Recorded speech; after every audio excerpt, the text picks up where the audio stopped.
ரீசெண்டாக சிவகார்த்திகேயன் அவர்களுக்கு 3வது குழந்தை பிறந்திருக்கு அப்படின்னு உங்க எல்லாத்துக்குமே தெரியும். இன்னைக்கு அந்த குழந்தையோட பெயர் சூட்டு விழா நடந்திருக்கு. எந்தவித செலிபிரிட்டிஸ் எல்லாம் இல்லாம தன்னோட ஃபேமிலியை மட்டும் அழைச்சு சிம்பிளான முறையில் இந்த ஃபங்க்ஷன் நடந்திருக்குங்க.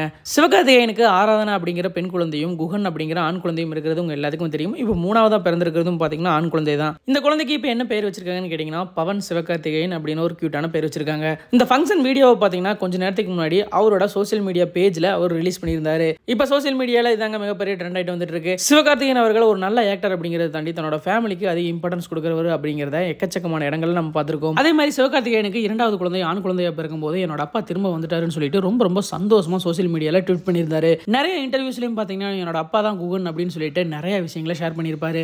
அதே மாதிரி ஆராதனா பத்தியும் ஒரு சில விஷயங்களை சோசியல் மீடியால ஷேர் பண்ணியிருப்பாரு. ஆராதனா குழந்தைகளுக்கு அக்கா மாதிரி இல்லாம அம்மா மாதிரி இருந்து நிறைய விஷயங்களை பார்த்து பண்றாங்க. அது எனக்கு ரொம்ப பிடிச்சிருக்கு அப்படின்னு ஒரு விஷயத்த சொல்லியிருப்பாரு. இவரை பத்தின நெகட்டிவிட்டிஸ் ரூமர் அப்படிங்கிறது சோசியல் மீடியால எக்கச்சக்கமா இப்ப வளம் வந்துட்டு இருந்தாரு.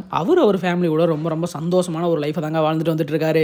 சிவகார்த்திகேயன் தன்னோட ஃபேன்ஸுக்கு படங்களோட அப்டேட் கொடுக்குறாரோ இல்லையோ தன்னோட ஃபேமிலியில் நடக்கிற முக்கியமான சின்ன ஃபங்க்ஷன் அப்டேட் கூட அவர் விடாம கொடுத்துறாருங்க. அதே மாதிரி இந்த ஃபங்க்ஷன் வீடியோ பார்க்கும்போதும் ரொம்ப கியூட்டா இருக்குங்க. இவரோட குழந்தைக்கு பவன் அப்படின்னு பேர் வச்சிருக்காங்க இல்லையா, இந்த பேர் எப்படி இருக்கு அப்படின்னு சொல்லிட்டு மறக்காம கமெண்ட் பண்ணிட்டு இந்த மாதிரி இன்ட்ரெஸ்டிங்கான அப்டேட்லாம் தெரிஞ்சுக்கிறதுக்கு மறக்காம நம்ம சேனலை ஃபாலோ இல்லைன்னா சப்ஸ்கிரைப் பண்ணிக்கோங்க.